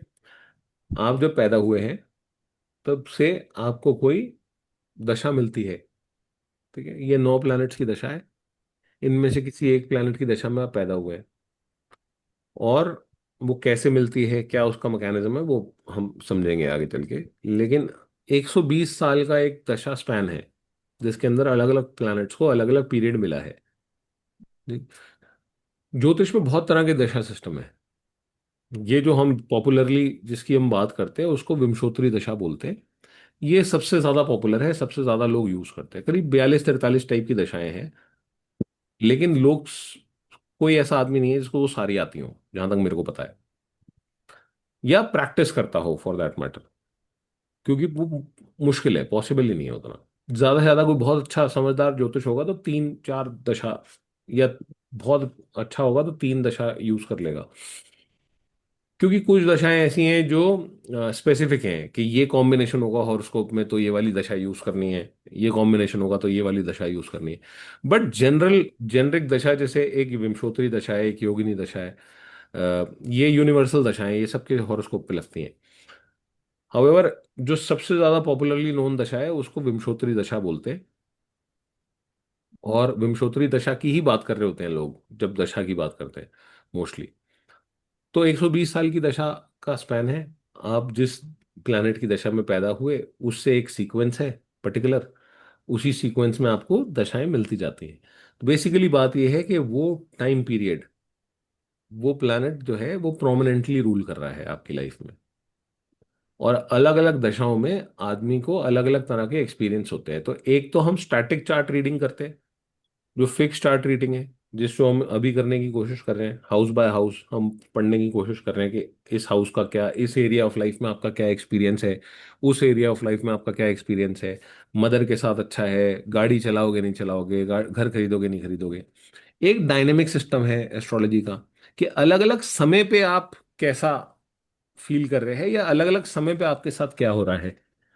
तो बेसिकली आप जब हॉरोस्कोप देखते हैं तो आपकी लाइफ में क्या क्या चीजें अच्छी हैं, क्या क्या चीजें उतनी अच्छी नहीं हैं या अटेंशन मांग रही हैं, एक तो ये आप फिक्स्ड हॉरोस्कोप से देखते हैं। और क्या क्या हो सकता है आपके साथ, वो भी आपका हॉरोस्कोप बताएगा। लेकिन कब होगा वो दशा बताएगी।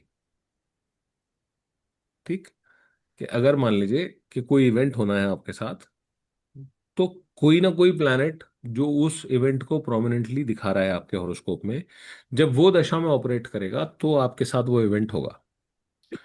ठीक है। जैसे फॉर एग्जांपल आपको घर खरीदना है ना। घर खरीदना है इसलिए मैं बोल रहा हूँ क्योंकि लोग कम खरीदते हैं घर। एक आदमी अपने लाइफ स्पैन में कितने ही घर खरीदता है। तो आपको घर खरीदना है, तो घर खरीदने के लिए, आपको घर दिलाने के लिए कोई प्लैनेट रिस्पॉन्सिबल है आपके हॉरोस्कोप में। दिलाएगा कब? दिलाएगा तब जब वो दशा में ऑपरेट कर रहा होगा।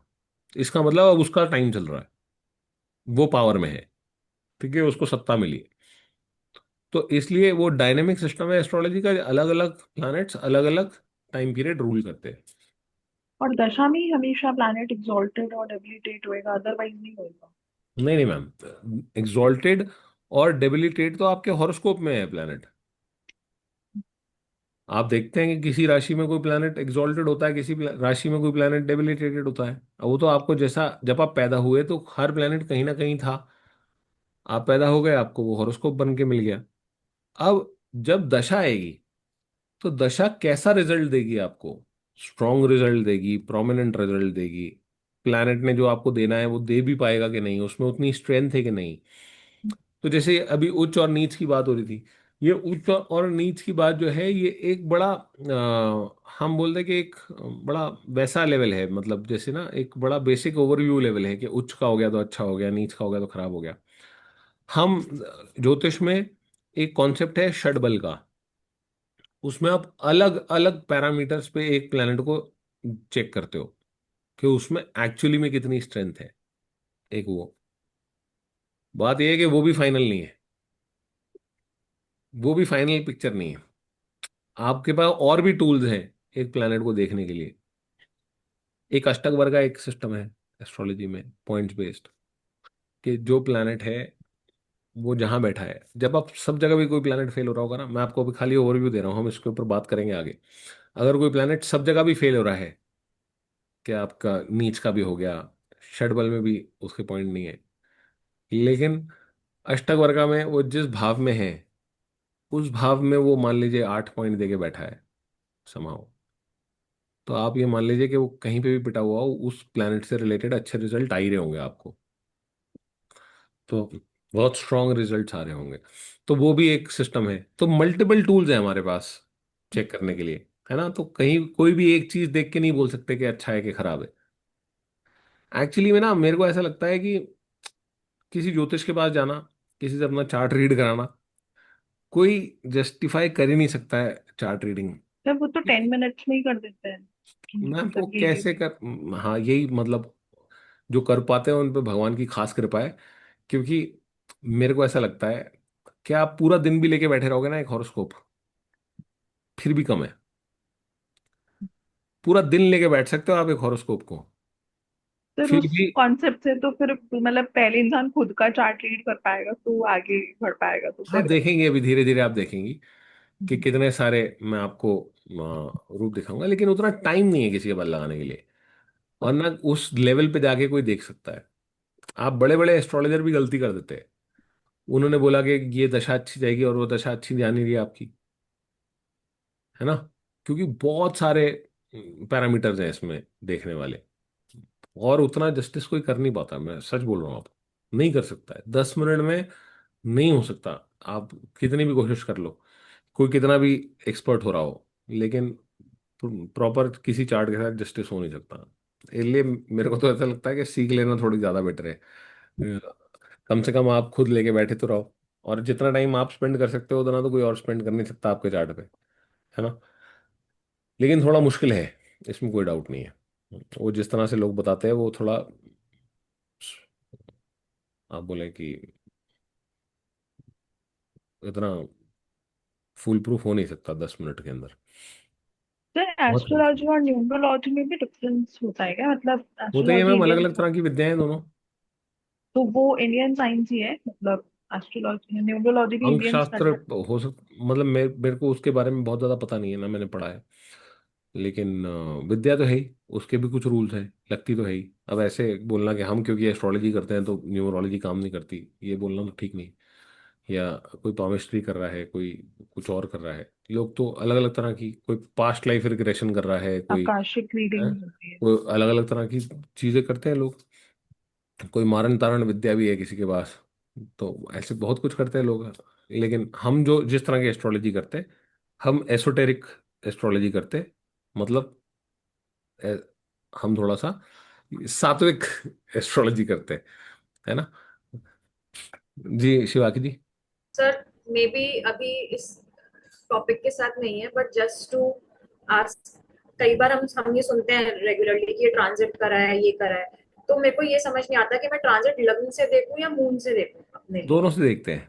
आपको ट्रेडिशनल पंडित मिलेंगे, वो आपको मून से बता रहे होंगे हम्म। मोस्टली, आपकी राशि से बता रहे होंगे। लेकिन आपको दोनों से देखना होता है, लगन से भी देखना होता है और सर मतलब कई सारे तरीके चंद्रमा हैं, से भी देखना मून से होता देखो, लग्न से देखो, फिर नेटिव चार्ट पे जो राशि है अभी फिलहाल कॉस्मोस में कौन सी उस राशि पे चल रहा है वो मैपिंग, मतलब आप समझ रहे है। हो मैम कई आपने अगर सारे लगन लग से रही है। देख लिया हाँ। तो आपको पता लग गया आपके हॉरोस्कोप में, आपने with respect to your horoscope जो हाँ आपका लगन है, उससे वो अभी कौन से भाव में चल रहा है ये तो पता लग जाएगा, करंट राशि में कौन से प्लैनेट कहाँ चल रहे हैं। और इसी तरह आपने मून चार्ट से देख लिया कि आपका चंद्रमा जिस भाव में था उससे किस भाव में चल रहा है वो प्लैनेट। यही तो दो तरीके से देखने हैं, और कोई तीसरा सर, तो। जैसे अभी फिलहाल ये कहते हैं ना कि जो इतने समय ये इंसिडेंट्स हो रहे हैं, this is because of Mars and Ketu conjunction, that too in Leo. तो अब ये लियो में हुआ है मार्स एंड केतु, तो हम आम इंसान अपने में कैसे देखूं कि जहां मेरा 5वां नंबर पड़ रहा है राशि का, उसमें मार्स एंड केतु की एनर्जीज इस समय चल रही होंगी correct. In alliance with the already planets existing in that house, ऐसे पढ़ो। जी।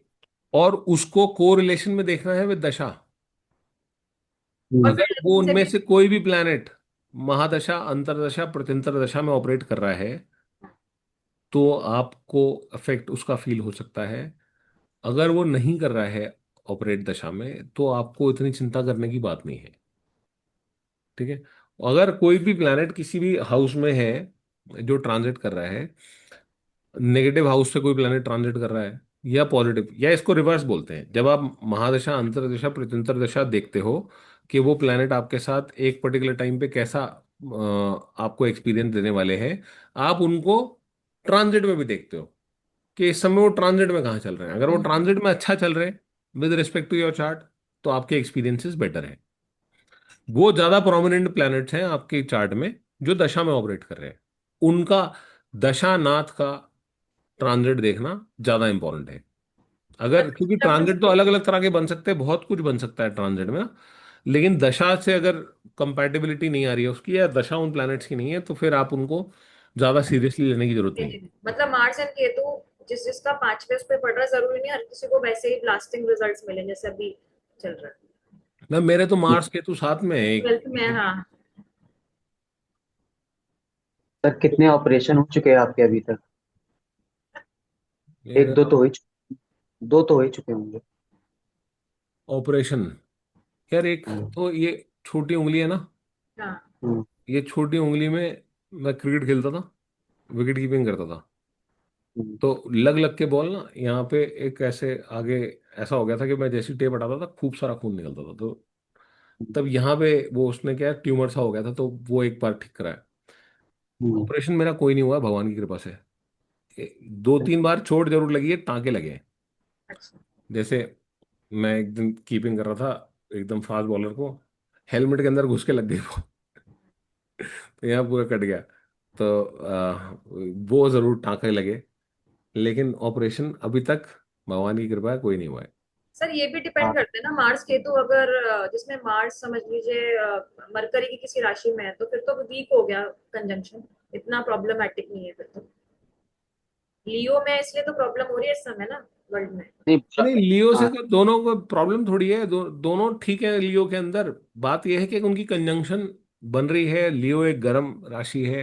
हाँ इसलिए हो रहा ये है। दोनों प्लैनेट हैं वहां पे ज्यादा पर सर जेमिनाई में मरकरी वीक हो गया तो उसमें फिर अग्रेशन ज्यादा हो रहा कैपेसिटी नहीं बची ना करने की, इसलिए मैं कह रही थी जैसे अगर आपके में यही conjunction Mars and Ketu Gemini में होता तो आपके चांसेस कम होते ना ये सब एक्सीडेंट्स या। है। मैम ज्यादा होते।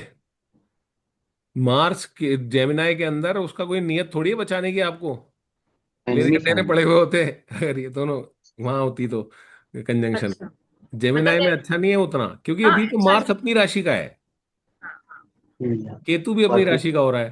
हाँ हाँ, कंजंक्शन है, लेकिन ये दोनों अपनी राशि के अपना घर थोड़ी खराब करना चाहेंगे। खराब नहीं करना ये बट। भगवान की कृपा है। अब यही अगर जेमिनाई राशि होती तो मार्स का कोई इंटरेस्ट नहीं है जेमिनाई को बचाने का। आप समझ रहे हो बात, मार्स अग्रेसिव प्लेनेट है, उसका उसकी कोई नियत नहीं है कि जेमिनाई को बचाए। मैंने सर इसको केतु ऐसे भी वहां ऑपोजिट राशि में चला गया, अपोजिट चला गया। तो केतु भी कोई इंटरेस्ट नहीं ले रहा वहां पे बचाव करने का। वो डिफिकल्ट हो जाएगी पोजीशन। खैर इसको बाद में लेंगे, अभी बाकी सबके लिए इरेलेवेंट हो जाएगा डिस्कशन। मैंने सर सिर्फ ये इसलिए पूछा था क्योंकि मैं इस परसेप्शन में थी कि मार्स को लियो से ज्यादा एनर्जी मिल रही है, जेमिनाई में नहीं मिलेगी इसलिए शायद वो नहीं परफॉर्म कर पाएगा। गर्म राशि है, हाँ ठीक है, वहां पे सूर्य का घर है, ठीक है, उसका अपना एक नेचर है राशि का। अब क्या होता है कि अगर वाटर साइन के अंदर जाएंगे ये प्लैनेट, तो वाटर साइन में हीट नहीं है, अभी तो गर्मी है ना, अभी तो अग्रेशन की बात ही हो रही है। हम्म। उस राशि में अग्रेशन ऑलरेडी है, गर्मी ऑलरेडी है, गर्म प्लैनेट्स हैं। अब ये क्या है कि एक्सेसिव हो गया ना हीट, गर्म प्लैनेट गर्म राशि के अंदर है। अब ये दोनों प्लैनेट हैं और एक मेलेफिक आ गया, केतु तो मेलेफिक है ही, मार्स भी मेलेफिक है, इसमें भी कोई डाउट नहीं है। तो तकलीफ तो दे सकते हैं जहां पे भी है। अब आपके हॉरोस्कोप में ये कहाँ के प्लैनेट्स हैं, कहाँ अभी ट्रांजिट कर रहे हैं, और अभी इनकी दशा चल रही है कि नहीं चल रही है। अगर दशा में ऑपरेट नहीं कर रहे हैं तो उतना घबराने की बात नहीं है ना। Also I have a question. जी हम लोग मैम। बात कर रहे थे कि केतु 10th में स्पेसिफिकली बात कर रहे थे that you should do go around about subconscious healing and meditation and everything.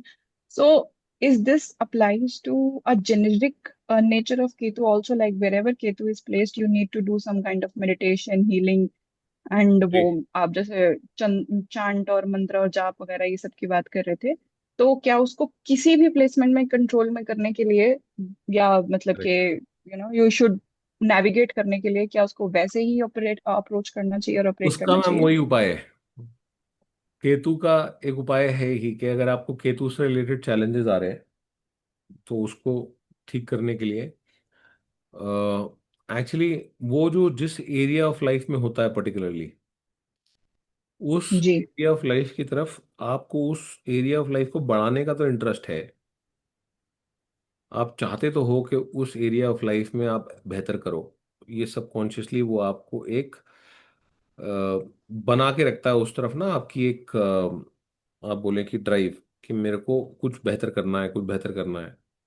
हम्म. और आप डिसअपॉइंटेड फील भी कर रहे होते हो वहां। तो ये आपको अब क्या है कि क्योंकि आप उस पे एक्चुअल जैसा फोकस करना चाहिए वैसा कर भी नहीं रहे हो, आपको वो चीज़ चाहिए भी, आप जितने कॉन्शियस एफर्ट्स होने चाहिए उतने हो भी नहीं रहे। तो हील करने के लिए खुद को मेडिटेशन एक बहुत अच्छा उपाय है, और सबकॉन्शियस को हील करने के लिए मेडिटेशन एक बहुत अच्छा उपाय है। तो उससे क्या है कि केतु का केतु का अलाइन होना, जिसको हम बोलते हैं कि केतु अलाइन हो रहा है, वो मेडिटेशन से आप देखेंगे कि आपको जिस भी एरिया ऑफ लाइफ में केतु है वहाँ आपको थोड़ा सा रिलीफ मिलेगा, क्योंकि आप खुद सबकॉन्शियसली हील कर रहे हैं। वहाँ पे जिस जगह पे भी केतु है ना आपकी लाइफ में, वो जगह एक तरह से इग्नोर्ड है, इन द सेंस कि वहां पे आप उतना एफर्ट नहीं कर रहे हो जितना की जरूरत है, या राइट एफर्ट्स नहीं हो रहे हैं प्रॉब्ली। आपको चाहिए तो, लेकिन आप राइट एफर्ट क्या है वो आप आइडेंटिफाई नहीं कर पा रहे हो, ना कर पा रहे हो। जैसे आपके केस में मैम फर्स्ट हाउस में केतु है, जी। ठीक है। हम्म। आप बेहतर होना भी चाहती, हम्म। सबकॉन्शियसली आप चाहती भी कि आप कुछ बने, या आपकी एक पोजीशन हो। मैं इन जनरल बोल रहा हूँ कि फर्स्ट हाउस केतु में ये मैंने ट्रेट्स देखे हैं। लेकिन जो जो चीजें करना जरूरी हैं वो हम कर भी नहीं रहे एक्चुअली में। आपको पता तो होगा कि ये करने से बेहतर होगा, ये करने से बेहतर होगा, ये करने से बेहतर होगा। आपकी पर्सनैलिटी बहुत ज्यादा मतलब एक लेवल पे पहुंचे, आपकी चाह तो है मन में, लेकिन पूरी तरह से जो आप बोले कि होल हार्टेड एफर्ट जो है वो नहीं लगता। और इसलिए भी केतु लगन में, तो ऐसे आदमी के लिए बहुत ज्यादा जरूरी है कि वो मेडिटेशन करे, क्योंकि वो डायरेक्ट बॉडी को इम्पैक्ट कर रहा है, डायरेक्ट आपकी पर्सनालिटी को इम्पैक्ट कर रहा है। किसी और भाव में तो फिर चलता होगा, फर्स्ट हाउस केतु वाले के लिए तो ये बहुत इंपॉर्टेंट रेमेडी है कि वो मेडिटेशन करे। जी। फर्स्ट हाउस केतु में एक ये बात भी है कि वो उनको थोड़ा सा एक एरोगेंस तो आती ही है, कि वो थोड़ा सा ये बोलते हैं कि वो अपने रूल्स खुद बना रहे हैं, कि मेरे को ये पसंद है, मेरे को ये पसंद नहीं है। वो थोड़ा सा they are not very easy with things, कि अपने बहुत सारे रूल्स भी बना के रखते हैं, अपने बहुत सारी धारणाएं भी बना के रखते हैं। उन सब से बचने के लिए भी एक अच्छा तरीका है कि आप अगर मेडिटेट करेंगे ना, तो आप लिबरेटेड फील करेंगे, बहुत आपको बेहतर फील होगा अपने आप में। एक ये बहुत अच्छा उपाय है केतु।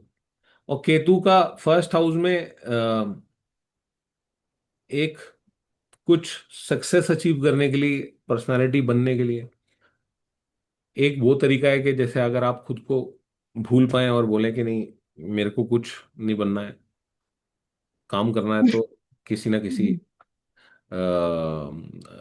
और रीजन के लिए करना है, या कलेक्टिव के लिए, या चीज़ों को बढ़ाने के लिए, और अपने को पीछे रखना है डेलिबरेटली कि नहीं, मेरे को तो कुछ बनना ही नहीं है, तो आपको वो कुछ ना कुछ बना ही देगा। इसमें तो कोई डाउट नहीं है। अभी क्या है कि ये फीलिंग भी है कि हमें कुछ बनना है, और फिर ये भी है कि हमें थोड़ा सा ये डिसअपॉइंटमेंट भी देता रहता है टाइम एंड अगेन। और ये बात भी सच है कि हमें जो जो करना चाहिए वो हम नहीं कर रहे हैं, हमें मालूम है कि फॉर एग्जाम्पल जी। आप देखेंगे कि केतु फर्स्ट हाउस आदमी को लगता है कि मेरे को जिम जाना चाहिए तो मैं बेहतर दिखूंगा। हम्म। नॉर्मली सबको लगता है कि मेरे को फिट होना चाहिए, मैं बेटर दिखूंगा। केतु फर्स्ट हाउस वाला पता भी है लेकिन जाएगा नहीं। राहु हाँ। फर्स्ट हाउस वाला निकलेगा नहीं जिम से, क्योंकि हम्म। वो एक्चुअली में वो काम करेगा जो उसके लिए करना जरूरी है। केतु फर्स्ट हाउस का मन है कि मैं बेहतर दिखूं, लेकिन बेहतर दिखने के लिए जो एफर्ट डाल रहे हैं वो एफर्ट डालने में कमी है। ये आपको हम्म। काफी जगह देखने को मिलेगा। आपको पता होंगी आपकी प्रॉब्लम्स कि मेरे को ये मैं करूं तो और बेहतर हो जाऊं, ये मैं करूं तो और बेहतर हो जाऊं, लेकिन कहीं ना कहीं उसमें कमी आ रही है। अब उसमें क्या है कि ये एक जेनरिक स्टेटमेंट है। अब कोई ना कोई प्लैनेट देख सकता है, अलग अलग सिनारियोस बन सकते हैं, कोई ना कोई प्लैनेट देख सकता है इस प्लेसमेंट को और इम्प्रूवमेंट ला सकता है या सपोर्ट कर सकता है। जब केतु दशा में ऑपरेट करेगा तो आप कुछ कमाल करना ही चाहिए आपको, तब तो आपकी कोई पहचान होनी ही चाहिए, क्योंकि केतु फर्स्ट हाउस का रिजल्ट भी देगा आउट ऑफ नोवेयर, कहीं ना कहीं से आपको लाके एक ऐसी पोजीशन में तो खड़ा कर देगा। लेकिन अदरवाइज जब तक दशा नहीं है तब तक आपको टाइम एंड अगेन डिसअपॉइंटमेंट होती रहेगी उस भाव से जिस भाव में केतु है। और फर्स्ट हाउस में केतु अपने आप में बड़ा इंपॉर्टेंट है, क्योंकि फर्स्ट हाउस आपके ऊपर डायरेक्ट इम्पैक्ट कर रहा है, आपकी पर्सनैलिटी पे, आपके व्यक्तित्व पे, आपकी हेल्थ पे डायरेक्ट इम्पैक्ट कर रहा है, तो अपने आप में इंपॉर्टेंट है। जी। जी। और आपने 10th हाउस में भी ये बताई थी चीज कि it should be service based या फिर वैल्यू ड्रिवन कुछ, हम्म। अगर 10th हाउस में खुद को घर के बढ़ाने के लिए, करियर खुद का स्टेटस अचीव करने के लिए अगर काम करेंगे कि तो मैं नहीं होगा। कितना काबिल हो जाऊं या मैं प्रोफेशनली कितना अ, मेरी तारीफ हो, तो केतु थोड़ा डिसअपॉइंट करता रहेगा। अगर आप काम इसलिए करेंगे कि आपको कोई मोटिव मिला है, कोई आपका विजन है, या कोई आपका एक गोल है कि जिसमें आपको, आपने खुद को आगे नहीं रखा है, खुद को पीछे रखा है। Serving, हाँ, तो आपने basically, खुद को value पीछे driven. रखा है, लोगों की प्रॉब्लम सॉल्व कर रहे हैं। फॉर एग्जांपल कोई ऐसा प्रोडक्ट है जो लोगों की प्रॉब्लम सॉल्व करता है, तो वो प्रोडक्ट, आपका एम ये है कि मैं घर घर पहुंचा दूं या जितने ज़्यादा लोगों को सर्विस कर पाऊं। तो जब आप ज़्यादा लोगों को सर्विस करोगे, आप तो खुद तो काबिल बन ही जाओगे, पैसे भी कमा लोगे और नाम भी हो जाएगा आपका। टाटा नैनो। It कैसे? failed. हाँ, इट फेल, बट ठीक है, वो तो एक अलग बात है।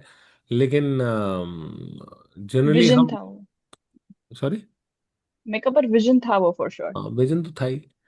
और Tata, they'd be known for such things, कि वो ऐसे काम करते आए हैं हमेशा ही, कि Mhm. कुछ कुछ मतलब उनके फिलेंथ्रोपी में भी उनका कोई हाथ नहीं पकड़ सकता, और देश को बढ़ाने में भी उनके बहुत सारे कंट्रीब्यूशन है। तो बट इम्पॉर्टेंट बात यह है कि केतु 10th हाउस, हमें ये पता है कि अगर आप इस तरह का कोई, अगर आप मोटिव रख लें, तो आप केतु को डायरेक्टली अलाइन कर देंगे अगर आप अपने आप को पीछे रख दें। जी. ठीक है, आज के लिए इतना ही। Meet next thank week. Thank you. तो सर थैंक यू सर।